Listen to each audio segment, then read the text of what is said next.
As you know, the security of the hemisphere that we share is a top priority for President Trump and for the United States Department of Defense. The security threats that we face right now are real and they are present. But together we are making progress to stop mass illegal migration from around the world. We're making progress to stop violent cartels and criminal enterprises that are threatening our people and brutalizing our communities. And the era of capitulating to coercion by the Communist Chinese is over. Their growing and adversarial control of strategic land and critical infrastructure in this hemisphere cannot and will not stand. To accomplish this, our countries cannot face these shared threats alone. We have to face them together. America will confront, will deter, and if necessary, defeat these threats alongside all of you, our close and valued partners. Our mission is simple: achieve peace through strength through an America First approach. We're doing this by restoring the warrior ethos, rebuilding our military, and reestablishing deterrence.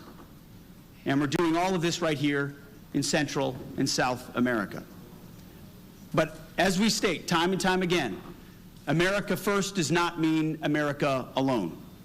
Rather, putting America first means making our alliances and our partnerships make sense for the American people and for our friends. As President Trump often says, it's common sense. To put America first, we will put the Americas first. We will do this by confronting shared threats across this hemisphere, serious threats that require a serious response. First, the United States will do whatever is necessary to achieve 100% operational control of our borders. Simply put, border security is national security, something President Trump has and continues to deliver on. Border security in every country in this region is a shared challenge and must be a shared priority for all of us. And I had a chance to spend time, as I mentioned, with multiple ministers last night who are just as committed to their own sovereignty in defense of their borders and assisting us in defense of ours. Second, the Trump administration understands that transnational cartels and gangs enable and profit from chaos. They terrorize our people and our communities. So, President Trump has designated these groups as terrorist organizations, and we are unflinchingly treating them as such. We also know that these same terrorist gangs and cartels, they profit from terrorizing your people and your communities. Cartels that ravage your lands. They control large swaths of territory in some of our countries, and their existence threatens yours and our sovereignty. Together, each for our own country, we will target and we will destroy those networks. And thank you again to every leader in this region cooperating with the United States to stop mass illegal migration and to accept returning migrants to your countries. And third, as we look beyond our hemisphere, we have to recognize the threat that China poses to our countries, to our people, and to peace in this region.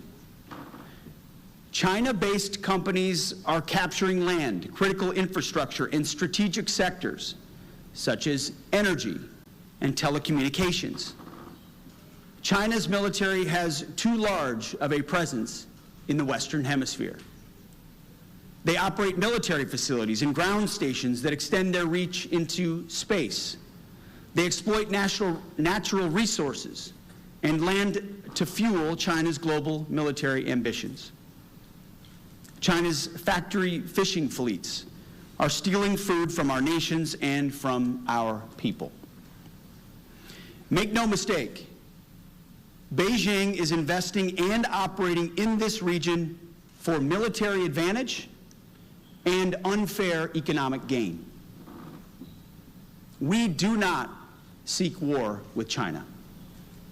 And war with China is certainly not inevitable. We do not seek it in any form.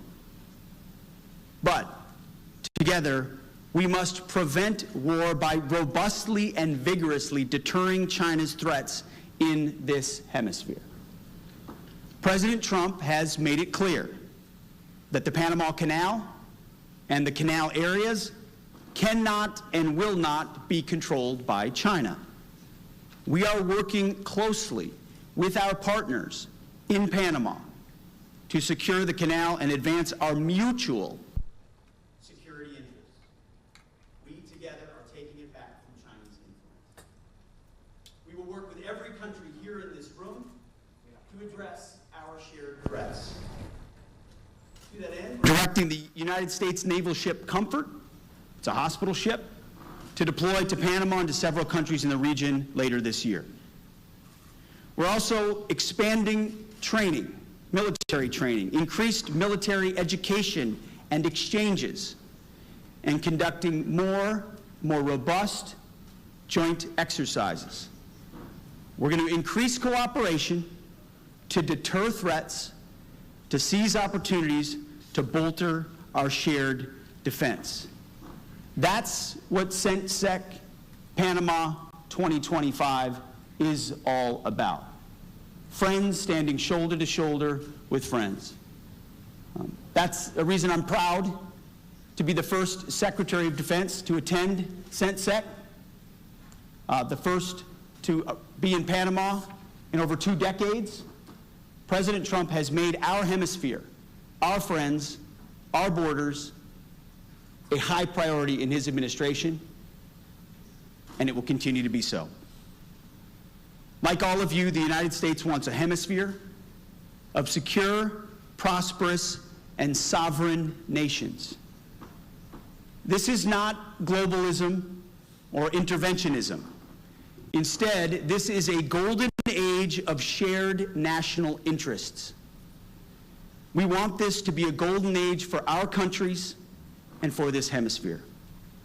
We want, in short, to also make the Americas great again. Together, we will secure a prosperous and peaceful region for our people and a promising future for our kids and for our grandkids. Thank you, and God bless all the countries assembled here. Thank you.